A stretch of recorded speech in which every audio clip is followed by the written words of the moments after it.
You are listening to Ministry Minded, a podcast of Step Up to Life, where we discuss the gospel, theology, and how to navigate the highs and lows of Christian ministry. Living out the Christian faith is a complex thing to navigate, so we're here to help you think through it as you progress on your journey. All right, well, we are here with Adam Cabeen, our Latin America champion with Step Up to Life, and so we're excited to connect. We're in the same time zone, surprisingly, although we're many thousands of miles apart and able to meet through technology as it is today, so we're grateful for that. Lincoln, who in the world is this guy? Why are we connected with him? And get us rolling here. Well, you know, sometimes you wonder, you look back and you're trying to remember, how did God connect you? And sometimes things aren't clear. So anyway, I think, Adam, you can correct me if I'm wrong. First of all, this is Adam Cabeen. He serves as our Latin America hub coordinator, as well as our champion for Colombia. So we're going to hear a little bit about his story, how he ended up in Colombia from the U.S. via Spain. Oh, wow. Something like that, I think. And with some Omaha connections. Yes? Yeah. All right. I was actually born in Omaha. It's Born amazing. in Omaha? Yeah. Are you kidding me? How did I not know that? See? How did I not know that?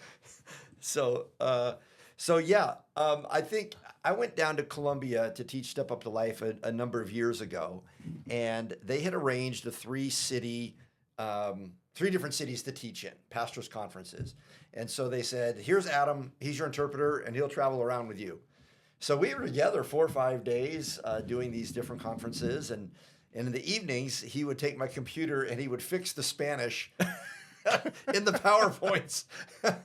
And I was very grateful for that, because obviously you don't want any snafus there. Right. I already heard about the female ending on the male descriptor of the certificates. We'll cue you guys in on that. We'll end with that funny story, maybe. Oh, yes. Anyway, so Adam, did I get that right? Yeah, you know, the first memory I have of translating for you was at a hotel in Medellin. There was an event for pastors and leaders, and Pedro, you know, you go way back with Pedro, another athlete friend of yours. So he, you know, connected us there. I don't know how I ended up translating for you that day, and that was like the beginning of it. And then we ended up going to other cities and translating for you for other seminars. So I remember that hotel setting there with like 40 pastors and leaders, and just my first contact with Step to Life there that day. Okay, yeah. So just a connection there. Step Up Life's been connected to Christ for the City for many, many years, and we just developed that relationship more deeply in the last few years. And so friends with Chip Anderson, the leader, and Pedro Hernandez, who was the base leader in Medellin. I say Medellin, but you called it something different. Yeah, Medellin. Mm-hmm. Medellin, Colombia. And so I was down there, apparently, I guess, on Pedro's invitation. And so, so we met in a hotel there. And was that the same year that we went around to different cities, or is that a different time? You know, I don't remember. I know we went to Monteria, which is very hot, and that. Yes. Was it Cartagena? Monteria. Monteria. Oh my goodness, it was so hot. And I've spent 9 years in Phoenix, and I'm telling you, that was hot. Even hotter because it's not on the actual coast, so you don't get the breeze and the wind from the actual beach. It's just inland enough that it's just so hot. There's just no breeze at all. Wow. Right. So Adam has served as my interpreter, I don't know how many times, and then he began to just teach it, and did a great job with that. And so, maybe 3 years ago, we said, hey, would you be the Step Up Life champion for Colombia? Was that about 3 years ago? Yeah, I would say, or 3 or 4 years ago. Yeah. Okay. And then the concept of a hub coordinator was developing, and we thought of Latin America, and we thought of Adam, and so he has served faithfully in a wonderful, wonderful way in that role. We now have 7 champions in Latin America and the Caribbean, and they all look up to Adam. They love him, and he's got their respect. And so, Adam, you're a blessing. We're so thankful you're part of the team. Oh, it's a blessing to serve. It's been so neat to meet these guys, because I didn't know most of them. I guess a few through Christ for the City, A lot of them are directors in their bases in each one of their countries. But since I'm not a base director here, I don't have meetings with them very often. So it was neat to. Well, I guess we'll get to Cuba at some point. But yeah, we had our Cuba encounter not too long ago in our summit, right? So that was a good experience there. Yeah, just about 2 months ago, I was with Adam and we were with all of our Latin America champions in Cuba for several days for our first ever Latin America Champion Summit. And if you're not familiar with that, Step Up to Life is a ministry that comes alongside leaders and individuals, but leaders primarily, to help train them on how to share the gospel more effectively for lasting conversions rather than temporary decisions that tend to fizzle out or fade out because it's not presented quite clearly enough for the person to understand what they're doing. So we go all over the world, work with really top-notch level leaders who can then get trained in this and then take it into their local ministry contexts to share the gospel with greater impact. Yeah, it's great. So, Adam, let's go back. You're born in Omaha. Goodness sakes. And I got to hear about this. This is Omaha, news to me. Omaha, Colorado, Spain, Colombia. Did I get the order correct? The order's a little bit different, I guess. But they did start in Omaha. Yeah, it did start in Omaha. My parents are both grew up in the Midwest, and they met in college in Iowa. They got connected with the Navigators, got a sense of calling to missions through them. My dad had some missions experience in Indonesia. They were going to be originally missionaries to Indonesia, but their visas were denied, so that didn't work. But it was neat because then Spain came on the table as one of the options, and that plays a big role in what my life has been because of Spanish and all of that. So they at some point my dad went to Grace there in Omaha, and then I guess that's where I came along, and and the rest is history. You know, I was there for 3 years. Then my parents went to Costa Rica for 1 year because that's where they normally go to study Spanish. All missionaries that go to a Spanish-speaking country, many go through Costa Rica and have a 1 year, immersion, Spanish immersion, all year speaking, practicing, at a good Spanish institute they have there. And so they actually were there at the same time that you guys mentioned Chip. His wife Mary was in the same class as them, Spanish class as them way back in '83. So when I ended up coming on with Christ for the City, my dad was like, "Oh, I know Mary." And so then, kind of all those connections there with Spanish learning in Costa Rica. So we went there for a year. I was like 4 years old. My sister was born there and I went to Spain. So grew up in Spain from since I was 5 until all through high school, and then went to college in Texas. What part of Spain, Adam? Well, we were in the south in Cordoba for many years, and then we were also in Madrid. So from my childhood, it was like half and half. Half we were down south, and then half we were in Madrid, the capital. So Have you ever heard of Blanes in this kind of the southeast? Blanes right on the coast. yeah, yeah. I've been there several times. Really beautiful place. Oh, yeah, okay. Yeah, yeah. Very Short-term touristy, mission yeah. teams there. Yeah, it's very touristy, the southern coast there. So Yes. yeah, yeah, yeah. In Texas, I went to Laterno University in Longview, Texas. Um, and and yeah, that's actually, speaking about my faith journey, that would be where the Lord really started working in my heart. I mean, of course, I grew up in a Christian home, parents full time ministry, said the sinner's prayer at 4 years old, that kind of thing. And years down the road, I was like, was that something that was like real? I mean, but how real was this when you do that kind of prayer so young? And my parents had to write me an email, kind of explaining what the conversation was that night with my dad, that led me to, ask Jesus into my heart. So it seems like that night we've been talking about this disobedience. I don't know what I had done that day, disobeying my parents probably in some different way, but just explaining how that is sin and how that displeases God, and then that touched my heart, and I, asked Him to come into my heart, and so that would be like my first I guess, step, but then you go through adolescence, and as a teenager, I wouldn't say that I was a rebellious teenager, but there was a lot of indifference and kind of unconcern, like if we're using the steps, in my heart as far as towards God, not really caring about the sin in my life. So I would say that college, like my junior year in college, and I can't pin down a day or a time. I think it was more of a process, that God just brought people into my life and gave me opportunities to serve, that I just realized, I turn away and turn towards, because that's what repentance is, right? It's turning away from sin and then turning towards Christ, really. And so I just started to detest and hate all that was in my life that didn't please God, and I started to love wanting to serve Him and just wanting to live for Him. And so that was like my junior year in college, and started doing a couple mission trips to Mexico. I had the Spanish. I was like, I got to use this somehow, right? God must have given me the language for some reason. I was already serving at a Hispanic church there in Texas, and that was another big piece, really, of God calling me to missions. Um, and so kind of both of those pieces, doing some short-term mission trips, which was like the missions on my own now, not just as an MK. My parents are missionaries.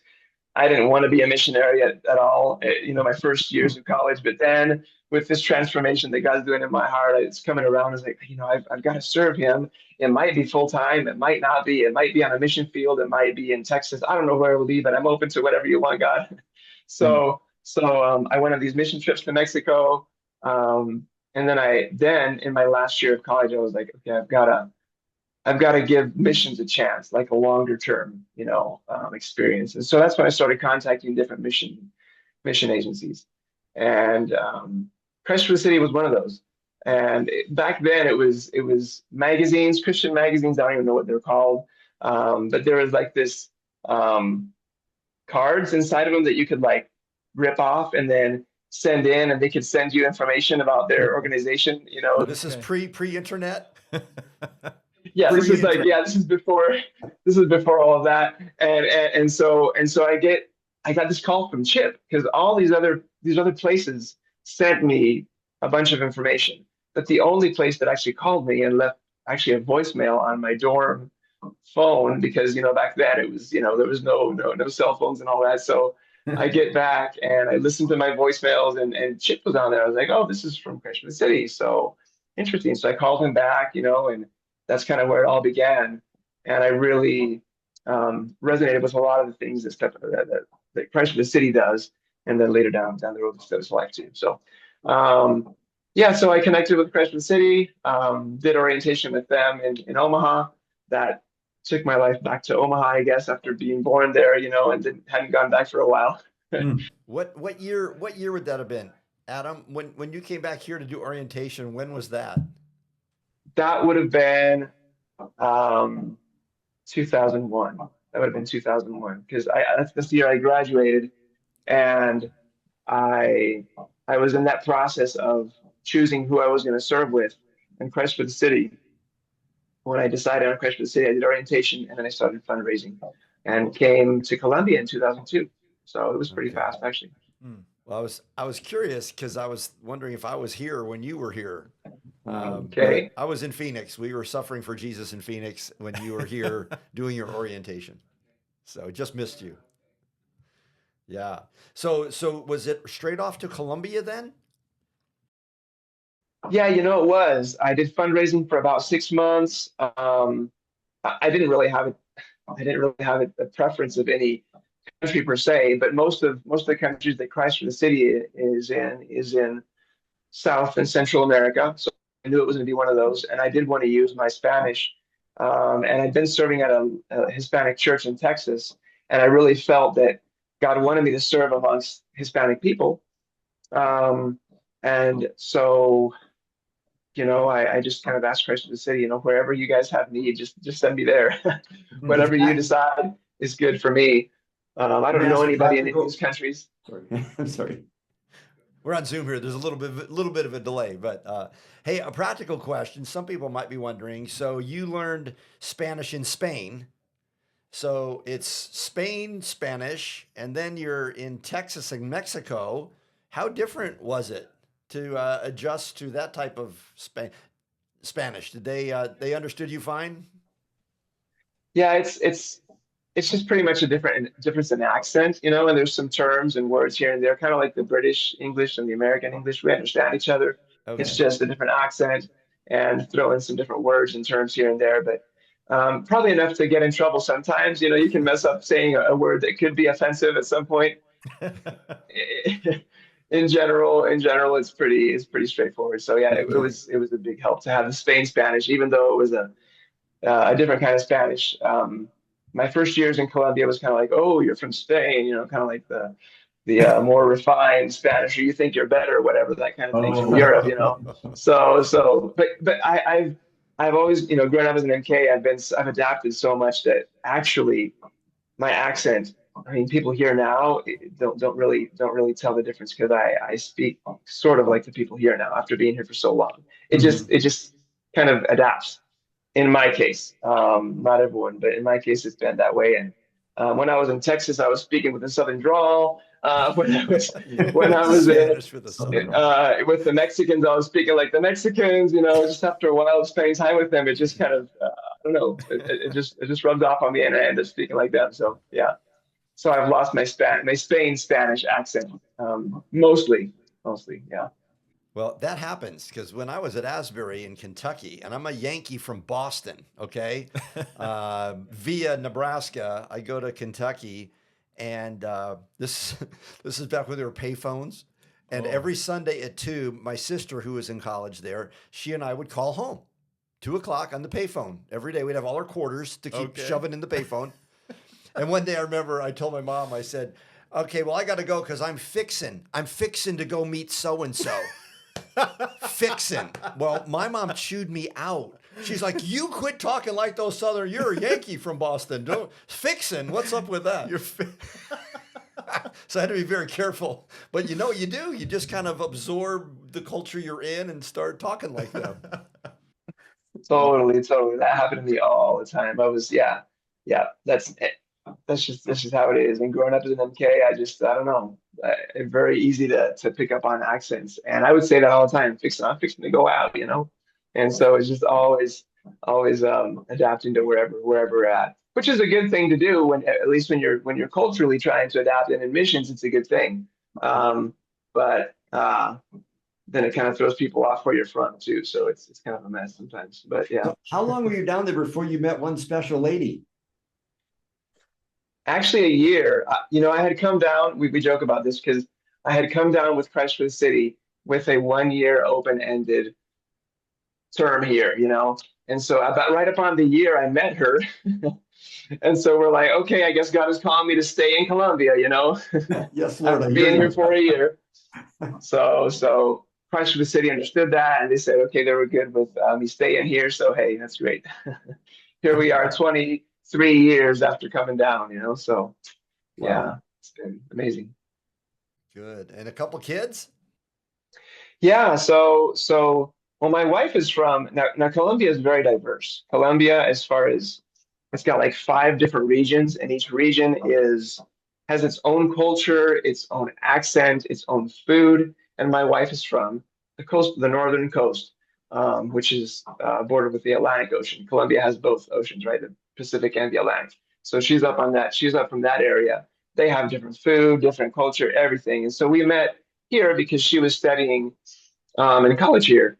But we have got such a multicultural marriage and family. My kids, of course, were born in this area, which is the center of the country. So it's a different culture here. And it's just been interesting. I thought I understood the Colombian culture living here, but when I met my wife, I just learned a whole other aspect of Colombian culture from another area. And so that's been another adaptation, I guess, in marriage. As you know, marriage can be tricky, and if you throw in culture and different different pieces there, that becomes even harder. Hey, listen, I didn't just go to school in Kentucky. I married a girl from Tennessee. So the whole Southern thing, the food, I didn't eat. They're eating gravy for breakfast. Like, are you mad? What's the matter with you? And talking in terms I didn't understand, and go through a drive-through, and the lady in the window, I couldn't understand. She was speaking English. I couldn't understand one word she said. So I get it, and Adam, I get it. Yeah. You get it. You get it. That's totally how it was. I thought I had adapted it, and then all of a sudden, I am just seeing a whole bunch of other customs and things in my wife. But so our kids, yeah, they're born here. We've got two kids. David is 16, Sarah is 14, and so we got two teenagers here at home. And yep, navigating being parents of teenagers. So that's been Yeah. Yes. I'm right in there with you. My daughter just turned 17, so I get that. great. Good. Yeah. Um, so I don't know. I guess where we go from here. So how about your primary, obviously you serve as a Step Up to Life champion and hub coordinator, but that's not your 8 to 5, 5 days a week kind of job. So you do a wonderful job with it for sure. But some of your Christ for the City responsibilities would be what? Yeah, so I came down to serve with a ministry or a program called Mission Caleb. And Mission Caleb is a program that serves local churches here in the city and around the country with missions and evangelism. So you can see where that connects with Step Up to Life, huh? Yes. So God knew this beforehand. I did not know this was going to come along, but down the road it did. And so it was a great fit. So what we do with Mission Caleb is we'll go and we'll do workshops, we'll do seminars about missions, about evangelism. There's been a lot of creative evangelism in the history of Mission Caleb. This goes way back before I was around, with clowns and puppets and mimes and all this kind of street evangelism. So we do some of that. And basically our burden is for the church, because we've seen the church here in Colombia and in South America. It's kind of the same story. The church growing a lot, like a lot of new churches, a lot of new believers. But when you go and compare it to their growth in missions, like these churches, like what are they doing in missions? And it's very little. And so our burden is like, okay, the church needs to be more involved, more aware, know that God is calling them. I mean, they're the vehicle that, that God used to spread his word, right? This is church. But a lot of times it's not being done. So that's what we're called to do in Mission Caleb, really, just kind of help the church kind of get outside of their four walls and go and share the gospel, and even look beyond the culture of their own setting into other settings too. So that's what we're doing with Mission Caleb. We do a lot of short-term mission trips, and we do evangelism with them too. Sometimes we'll go out with the church and do evangelism. A lot of times it looks like doing it on the street with these clowns and puppets and whatnot. But other times it's more of a one-on-one, and so that's been great with Step Up to Life, because it's a really good tool that we use all the time too. On our short-term mission trips, we always take Step Up to Life with us. If there's a chance to do a seminar, we'll do a seminar. If there's a chance just to do evangelism with the church out in the streets, then we'll use it too. So that's kind of what we do at Mission Caleb, and it's really just connects really well with Step Up to Life, because it's where our heart is at. When I first met Adam, I was trying to get to know him better and remember who he was. I would email him, "Hey, Caleb." I kept calling him Caleb instead of Adam. And he was so gracious, like, hey, Link, just a reminder, my name's Adam, not Caleb. Yeah. I did that so many times. It was That's like, where I work, not who I am. so embarrassing on my part. It's like, sometimes your brain gets locked into something with a name or a face or something. And it took months for me to finally get that Well, straight. we work with so many people all over the place, and we're always trying to network and stuff. And when someone's new, some of that stuff, it's just tricky. But yeah. Now, one thing, Caleb, see what I did? Repent. See what I did? Oh my goodness! It's been 2 or 3 years since I've actually done that. So there you go. That was just a slip because I was coming here. Okay, Adam. Maybe we need a name that's not a person's name. Like you have Step Up to Life. I won't call you Step Up to Life, right? But There you it's go. hard to do it, Caleb. So Caleb's a person, That's so fair. maybe we need to change our name. Well, for every time I call you Caleb, you call me Step Up to Life, and that'll help me realize what I'm doing. So, Adam, you took Step Up to Life, the Spanish translation that we had, and you changed it. You didn't change the copy or the message, but you contextualized the look. Tell us about that a little bit. Yeah, I would just say, it just looked kind of old, I guess. What can I say? Like the front the front of the booklet, This is before we had updated our own logo here. This is back when you had the old one. I don't blame you. Yes, it was. Yeah. So in fact, we had like the booklet, the standard booklet redone just to make it look a little more modern. And had some, pictures that are a little more modern put in there. And then the logo, I was like, what are we gonna do with the logo? Because there was all these colors. But then I saw one, it was like a rainbow, the Step Up to Life rainbow one. And so I thought, no, but there's a gray one there. So I put that one in. At least it kind of fit in better with the colors and all the setup that we had in our booklet. So that worked well. And we've got a great designer at like the church that I go to, and so he worked on that and made a great booklet. And so yeah, it was more of a just kind of making it look a little more modern, basically that part. But then the translation piece, sometimes too, you come across words that's like Spanish is so diverse that from one country to another, some words it might be used in some countries and others it does not. Mm-hmm. So we try to find very neutral terms that will work in all those, kind of across the board. So in that situation, I was able to kind of maybe make some tweaks, some small tweaks there. Just that was good. I don't know. Fabio, our champion in Brazil, did the same thing. Did a wonderful, wonderful job. So just FYI, we give our champions freedom to make it culturally appropriate and more widely acceptable in terms of the look, the design, all of that. The message has to stay the same, but we give them freedom to do that because we're Americans and our stuff looks probably American, and it used to look old American. So yeah. No. That was part of my mission coming in here too, Adam, was to take the American side of things and do essentially what you were doing.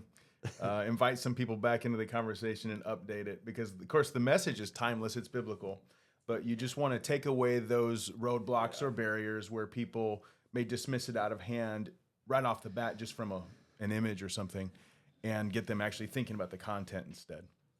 So. Yeah, right. So, Adam, tell us about the network a little bit that's developing there in Latin America with Step Up to Life, the champions, where they're from, and Yeah. So we have 7 champions right now. We've also kind of used the term national directors just because it works a little bit better. When you translate champion to campeón in Spanish, it's more of it's a sports term. People might not really catch what it is at the beginning. You can kind of explain it, but if you say national director, then they know immediately what it is. So it's a little bit clearer to use the term like national director. So we've kind of adapted that. We've got, I would say, probably the guy that's been around the longest is Eduardo, right, in Cuba. That's probably the first guy that maybe Lincoln came across here in this part of the world, in the Spanish-speaking world anyway. And he's done some amazing work. He is, he's got so many contacts across Cuba. They're like calling him all the time to just have him go and do these seminars. And he just kind of looks at 2025 and sets up, 12 once a month and makes sure he goes and hits a seminar at one church and then the next, and it's just one after the other, and it's just rolling, It's amazing. Yeah. So that's really neat. And they've impacted so many people, and they've got connections, and they go into the rural areas where there's just a lot of need. So he sends pictures all the time and testimonies and stories, and it's really neat to hear all the work that they're doing. And he goes with his wife, and they serve together. It's just a really neat situation there. We've got now most of the other guys, I would say, are relatively new to Step Up to Life, and all the others are with Christ in the City. So that's kind of been a good connection there, where Step Up to Life and Christ in the City have been such great partners that I think it's been a good way to be able to get Step Up to Life into some of these countries where there's already some work that Christ in the City is doing, right? Now, a lot of these guys are starting like the past year or two with Step Up to Life. And so, we've got, for example, Josue in Nicaragua. He's been doing work with taking the seminar to schools, to churches. It's been going really well. He sent us some pictures this week of a seminar that he did in a church. 40 believers there. He was training and Step Up to Life. Fabio in Brazil. He's a creative guy, and they've got so much to as far as one thing is the culture. I've never been there, so I don't know what the whole Portuguese thing is, but I kind of get a feel from what all the videos and the pictures that he sends, and the testimonies he tells us, like he'll do that that illustration that Lincoln does with the balloon, the goodness, right? And so he'll do it, and he'll give a balloon to every person in the seminar. And so they've got this balloon and they're filling it up with all their goodness, right? So think of all your goodness, and you're doing it personally, and then one sin, and then you're exploding it, and then there went all the goodness, right? There went. Hey, that's impactful. What a great illustration. So I thought, wow, this is I don't know, something of the culture there was where they're all participating, and it's interesting to hear the way he's adapted a lot of these things, and they've developed a lot of they've really adapted the materials to their culture. I can see they from the videos I've seen. Well, Lincoln knows better because you were actually there. I haven't been there. You could probably even tell us what one of the seminars is like there. But I see that they're doing worship, they're praising, they're doing like a church service. It's kind of, I don't know if they pass around an offering plate or not, but they've got it's like a church service, and then they're sharing stuff to life, and it's ministering to people, which is actually what happens a lot of times too. And that's just been one of the amazing things that we've seen as we're doing a seminar. You're in a church, you're training Christian leaders, and yet at the same time, this is just touching their hearts, and it's helping them see, wow, this is what my spiritual journey was. And it's kind of giving a name to the different stages that I walked through. And I didn't know what to call that. But now I know that was the moment that I actually felt conviction, or this is when, I repented and actually turned away from my sin. And so this is really, it's really neat to see that as we're doing these trainings with churches and leaders. Recently I was training somebody, and this is a pastor's wife, and she was able to say, wow, now I understand what the Lord did in my life. I hadn't thought about it this way, walking through these steps. And it made so much clearer just the process in her understanding of how God worked in her life. And then she's able to articulate it better to share with somebody else. So it makes it so much easier. When you know what went on in your life and how to give it a name and kind of call each stage by its name, then it's easy to kind of walk somebody else through it too, right? So I think that's one of the blessings of Stephen's life too, being that roadmap. So we have I talked about Carlos, or I talked about Eduardo in Cuba, and we have Josue in Nicaragua. Carlos in Bolivia is one of the newer guys. We've got him. We've also got Giovanni in Guatemala, and Ronald would probably be the newest one, right, in El Salvador. So those are the 6 guys plus myself would be 7. So we've kind of got Cuba, and then 3 countries in Central America and 3 countries in South America, kind of to give you an idea of where we're at as far as Latin America. And definitely open to, praying for other places that Step Up to Life can be. But also one of my, I guess one of my main, I don't know if to say burden, but what I want to see is that each one of these guys in their countries can know what strategy to move forward with Step Up to Life, because each country looks different and each culture is a little bit different, even though it's Latin America. And each champion has different friends and different relationships and different ministries. And so that's what the Lord uses really to spread the word and to spread this ministry. And so my prayer for each one of them is that God will guide them in what strategy they each need to use to get Step Up to Life out. Some are using schools, some will go into the rural areas, some are pastors, and so they naturally have relationship with a lot of pastors, and they can just share this in a lot of churches where they're at. But others have a more maybe social focus in what they're doing with Christ for the City, so maybe that'll take them to different settings. So it's going to look kind of different in each country. It'd be interesting to see where God leads all that, and how he reaches the lost in all these areas. So yeah, excited about that. So I wasn't with you guys in Cuba. I had hoped to be there, but school kind of got in the way. But at some point, God willing, I'll see you guys all in person. Yeah. But describe for those listening, and just for me too, what was it? Were the guys resonating with the material when you guys all got together and you talked about the essential focus of Step Up to Life? How did that resonate with the guys? I'm curious to kind of see or hear from you guys what that was like. Mm-hmm. Yeah, I would say that each guy where we're at right now is at different stages. Like Eduardo has got so much experience in just sharing the method and the message of Step Up to Life. that I kind of feel like he's got a really good grasp on it. So does Fabio. He's been teaching it. Josue hasn't been around that long with it, but he's got a grasp on it. He's been doing a lot of these training seminars. But then the ones who are kind of newer are also, everything's settling in more, and they're hearing this, for third, fourth, fifth time, and they're seeing these other champions sharing it, and they were even participating in it because we're doing this coaching, right, with Lincoln. He's guiding and walking us through it.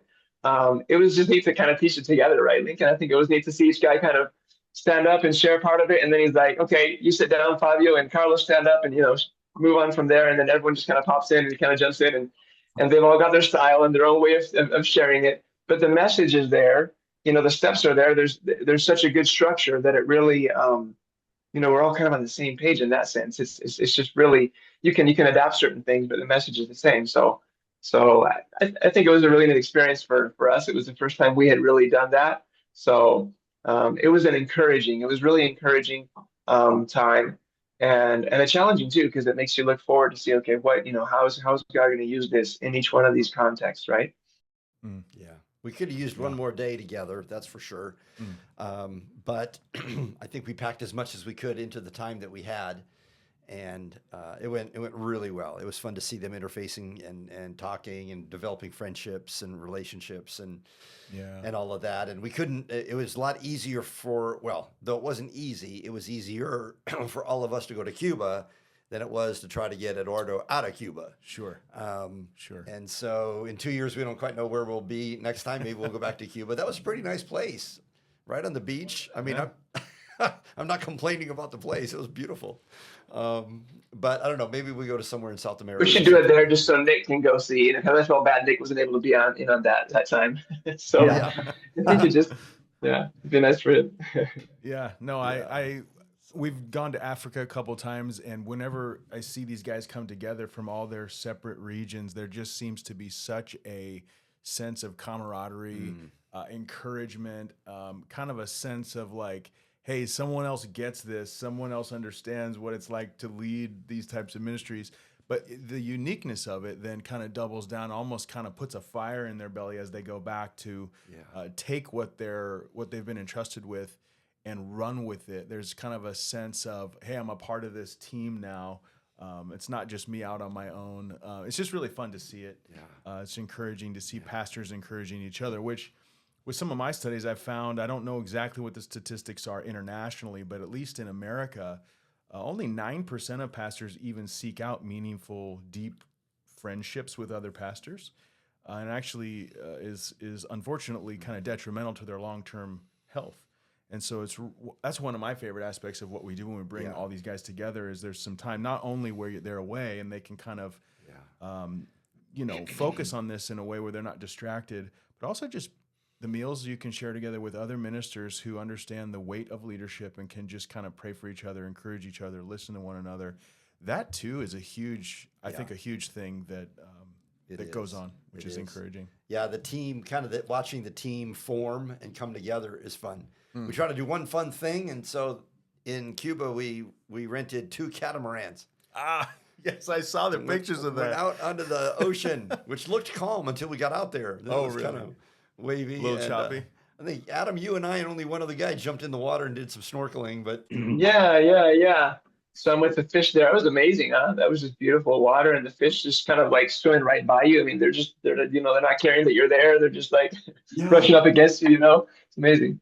Yeah, that was nice. The guy in the catamaran would throw fish food on top of you.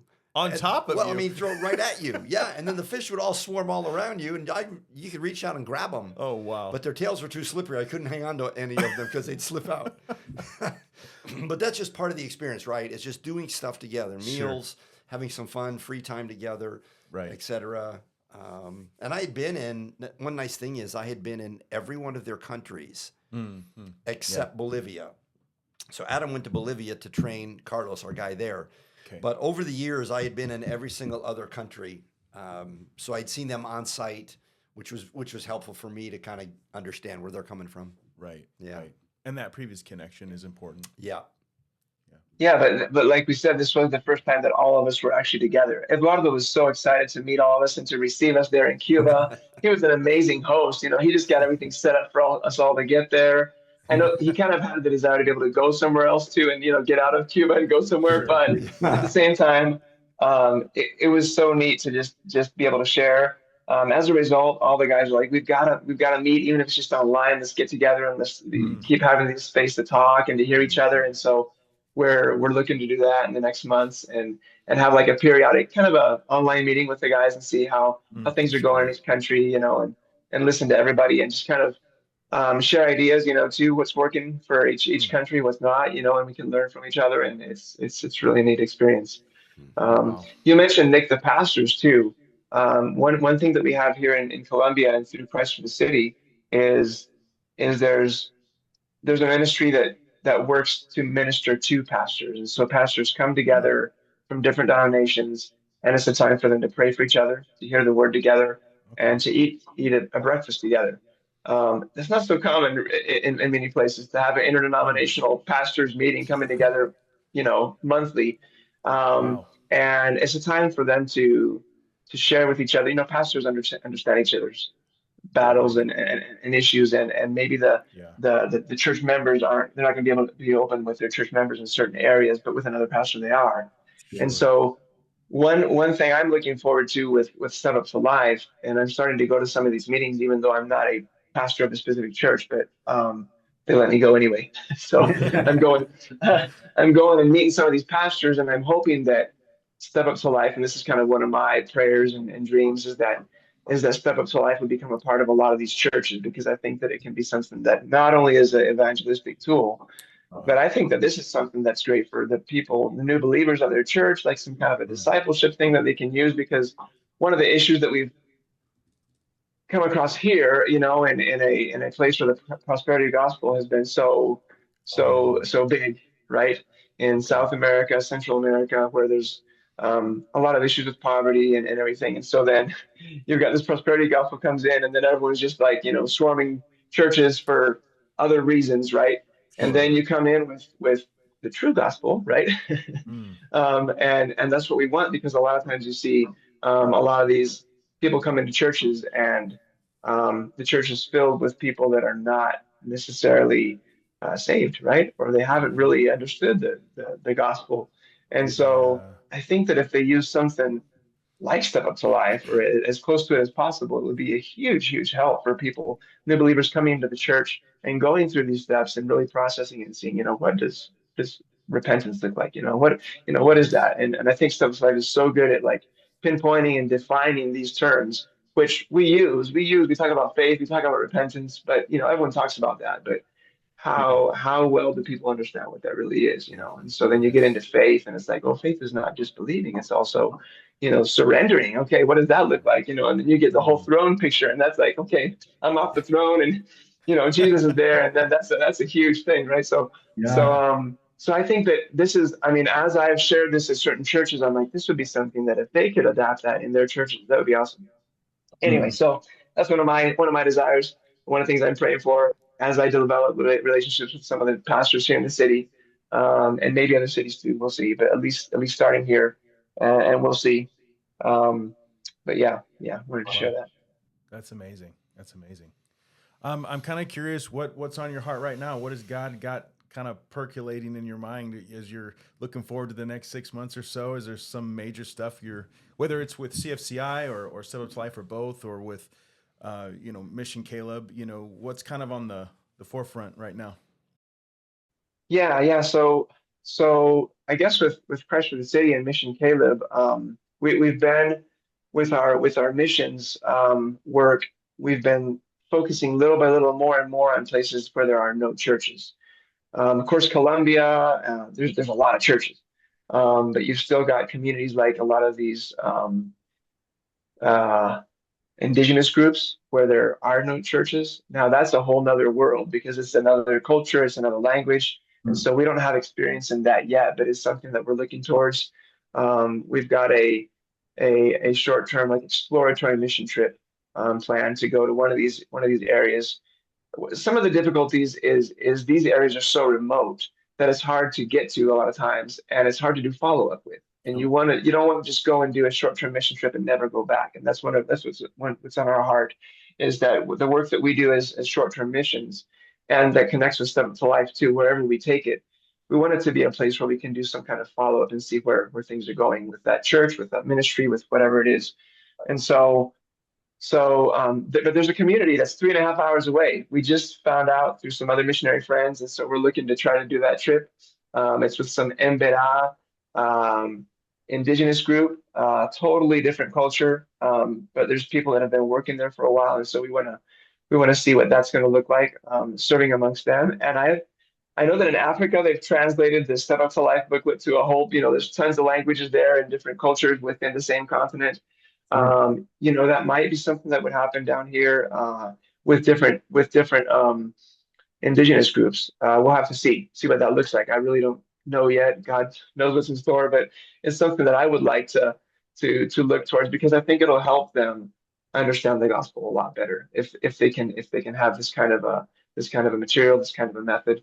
It would be very helpful. So on several fronts, that's one, but there's another possibility of working with another indigenous group through some other friends with Christ for the City as well. And so I'm just looking, I personally would love to see that. I would love to see us being able to go to some other groups that the church is just developing, and be able to share the gospel, even using Step Up to Life with them, and kind of get a good start. It's not like you've got the prosperity gospel people that came to the gospel that way, and they're trying to figure things out. Now it wasn't that, and now what is it really? If we start out on the right way, then it makes things easier. So some of these groups, that have never heard the gospel, you start off with the true gospel, and you start off even with these 5 steps, which are so helpful to understand.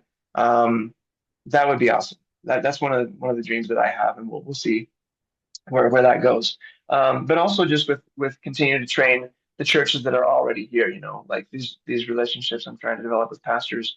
And we've already got Wednesday night, I have a Step Up to Life training at one of these churches. So that's, praise God for that. And with some of these pastors that I'm developing relationships with, and see where that can go, and how we can put some good resources into the hands of these churches that really need it, And so that's really important. Yeah. Wow. That's exciting. Who knows?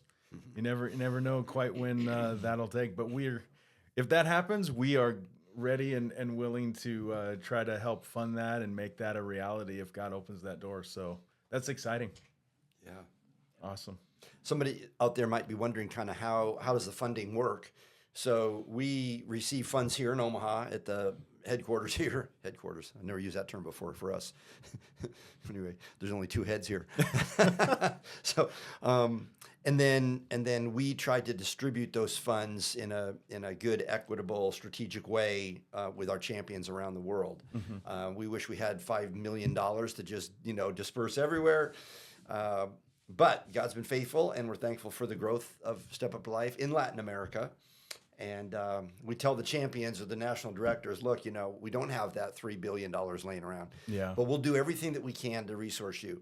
So as people, just FYI, as people give to Step Up to Life, they are actually fueling this kind of thing that you've heard about today. Right. These 7 nations in Latin America, and growing. And who knows, maybe some indigenous groups as well. Yeah. I mean, it's easy to think in 2025 that, the gospel's gone everywhere, everyone's heard it. And actually, no. Yeah. Actually, that's not the case. And in fact, there are people who have either heard a very, very poor version of the gospel, as Adam's pointed out, where it's just very confusing, and or they've just not heard it at all. Yeah. And so to be able to lean into that and see how God might open some doors, that's really exciting. We love doing that here at Step Up to Life. If that's something that you're energized about, you can get on stepuptolife.com and look at ways to help us make that happen. That brings up to mind too, Adam. How do people find you online in particular if they're interested in supporting your work you and your wife are doing with Mission Caleb and CFCI? Where should they go to find you? Yeah, so cfci.org, right? Christ for the City. That's the CFCI website. You can go on there, and there's all the missionaries that serve through them are there, and you can look up Adam and Libia Maria Cabeen, there we are. Picture, probably an outdated picture of our family. Our kids probably are a lot shorter than what they are now. Gotta update that every year now. They're so big. But anyway, but we're on there.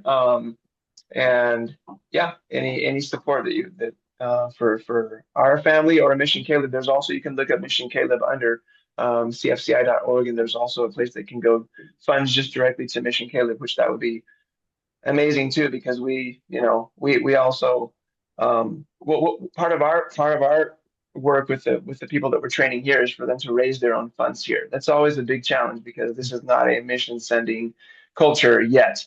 But they always have to raise some funds. If they don't get all 100% of the money they need for their mission trip, then we're able to maybe subsidize some of that, and that's helpful when something comes in from the US, so we'll have them raise as much as they can, and then we'll be able to put some of that on too for them to be able to do their mission trip, because we're taking teams of 10 or 12 people to do these short-term mission trips and share the gospel around Colombia. So yeah, that's the place to be able to go, I guess, cfci.org. Okay, that's good to know.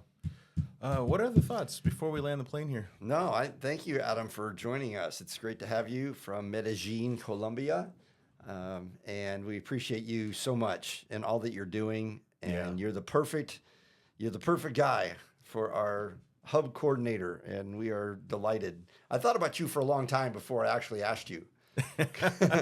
Not because I had questions about you. It's just, you want to make sure you have the mind of the Lord. And so I think by God's grace, we got that one right. So thank you for serving with us and for all that you're doing. You're a huge blessing. Just in a given couple months, just the translation work that he does for me. Okay, for example, just this morning, I get these 3 or 4 messages from Eduardo in Cuba in Spanish. Okay. Now, I could cut and paste and go to Google Translate and try to then get back to him with Google. But sometimes I just wimp out and say, Adam, what did he say? So much easier. Yeah, 30 seconds. 30 seconds. Give me the summary. There it is. Give me a 30-second It works great. You're in the same time zone. Yeah, really. Yeah. You'd be like, it's 3 a.m. Lincoln, leave me alone. So, yeah, anyway, there's one waiting for you, and also I'll wait to hear from you. Okay, so I can't completely let you guys off the hook if there's nothing else, because I want you to tell the story of why the certificates were so funny before you left Cuba. Okay. So at the end of our summits, when we have a summit with these, Africa, Asia, Latin America, we like to give all of them a certificate that just says, they went through the training, so on and so forth. And so Jennifer, my dear wife, got online and found some in Spanish, but perfect. What could go wrong? Perfect. What could go wrong? Nothing. So we were so excited to find them, and we were signing them, and everything looked great. And then I think I sent one to you, Adam, and Adam, he just writes back, are these already copied? Did you already make the copies? Did you print those already? Did you print those already? I'm like, uh-oh, I think we might have a problem here. And what was the problem, Adam? Well, the thing is in English, director is the same for a guy or a girl, right? It's director, but it's gender specific in Spanish. So if you have an A at the end, it's a female director. And so for some reason, Google Translate gave Jen, the female director, translation with the A at the end. So we all show up as women directors of Step Up to Life. Their certificates. I told them, I said, look, we will send you some new ones that are correct. No, don't worry about it. It's kind of funny. And they all got a good laugh out of it. Oh, my goodness. So anyway, maybe they can just white out the A. Yeah. I don't know. Hopefully it never creates any issues when they have to maybe ever show that to an official agency that's checking their credentials. Yeah, really. Oh, dear. Yeah. Well, funny things happen when you're going cross-cultural, right? Yeah. Well, maybe next time check with Mr. Cabeen. Oh, gosh. Yes. Believe me. For sure. Just before you print, just send it my way. We'll check it out and make sure everything's in line. Learn the hard way. Yeah. All right. Well, I think that's it for today. Anything people can be praying about for you in the next month or so? You got anything that you feel like, I would appreciate prayer on this before we let you go? Yeah. So these opportunities, these missions opportunities, but also the opportunities with the churches and the pastors. We've got not just this Wednesday seminar, but we've others that are lined up for the next few months. And just that the Lord would open doors there to be able to continue sharing Step Up to Life, the method, if it's His will for these churches to take it on as something that will be helpful for them in with the new believers, that would be awesome. Because I think it would be a really good tool that they could use. Also for the directors, the other directors in South America and Central America, as they navigate how to get Step Up to Life out to the different circles where they're serving. Some of the work is very natural, like with me with Mission Caleb, it just works really well. Others have to be creative as how they're going to use Step Up to Life in their ministries or with the people that they're sharing with, and how they can get it out to the churches, to the ministries, and that people will know this tool and be able to use it, because it's got so much to offer, and it's so practical. I'm just, Lincoln was thanking me, but I'm thinking you guys. I'm thinking, his dad even. I never met him, but I'm just like, this is such a great material. It's so useful. It's so practical. It's so helpful for people that I wish every church knew it. I wish every pastor knew it, so they could share it with their people and then use it as a method in sharing the gospel. So yeah, I'm really grateful for that, and just how it's also been a tool for us at Mission Caleb, because we use it all the time. So yeah, very grateful for Step Up to Life. That's really encouraging to hear. Yeah, if you're a pastor, regardless of where you're at in the world, but even if you're in the U.S., get on stepuptolife.com. We've got the material there. I found it also incredibly useful as a pastor. That's how I got kind of tied into all of this. I was in a situation where people were coming to our church, and shortly thereafter were seeking baptism or membership, but finding it kind of challenging to have a conversation about what did it really mean to be a Christian without accidentally scaring them away. Step Up to Life became the perfect tool for that conversation in a way that was both encouraging but clarifying and empowering to help them understand, okay, well, what it looked like to take the next step in my faith in a way that felt affirming, but really, truly maintained the biblical truth about those things. So if that's you, stepuptolife.com. Yeah, so good. Adam, thank you so much for taking time. Yeah. So grateful. I know you've got 1,000 plates you're spinning and things, but to be able to meet with you and connect like this has been a treat. And it also, I think it's fun for people who subscribe to the podcast just to get to know Step Up to Life a little bit better beyond Lincoln and I, and beyond the American connections we have, which are good. But really, in some ways, Step Up to Life is more of a global ministry than it is a domestic American ministry, at least currently. We're looking at how to maybe grow that out, similar to what you described. Some things I'm prayerfully leaning into in the next year or two. But it's really nice to be able to put the actual faces with the names. They hear your names, they hear about what's going on here and there, Cuba and this and that, Latin America, but to actually get to know you better, I think is really good. So thanks for taking time. Yeah, thank you, Adam. Blessings to you and your family. All right, you too. That's all for this episode of Ministry Minded. Thanks for listening. We hope you were encouraged and inspired to keep serving Jesus biblically as you follow him on your journey. If you appreciate this podcast, please subscribe, share it with your circle, and leave us a positive review. If you'd like to help us keep creating new episodes, you can do so with a tax-exempt donation online at stepuptolife.com/give.